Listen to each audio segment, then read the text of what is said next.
Hi అండి. ఈరోజు special recipe egg dosa. Egg dosa ఒకసారి ఇలా ట్రై చేయండి. ఎగ్ దోశ అంటేనే అందరూ మామూలుగా ఉప్పు కారం పసుపు వేసుకొని ఫ్రై చేసుకుంటారు కదా, అలా కాకుండా ఒకసారి ఇలా ట్రై చేయండి. దోశ వేసుకొని దానిపైన ఎగ్ వేసుకొని పండుమిర్చి పచ్చడి ఒకసారి ట్రై చేయండి, బాగుంటుంది.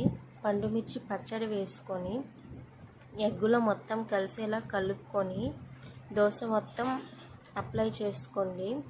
పండుమిర్చి పచ్చడితో పాటు ఇప్పుడు ఆవకాయ సీజన్ కదండి, ఆవకాయలో ఉండే గ్రేవీ ఉంటుంది కదా, దాన్ని కూడా ఎగ్గులో వేసుకొని ఫ్రై చేసుకుంటే బాగుంటుంది.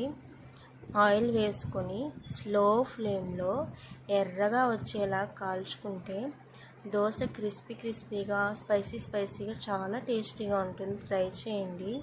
వీడియో నచ్చితే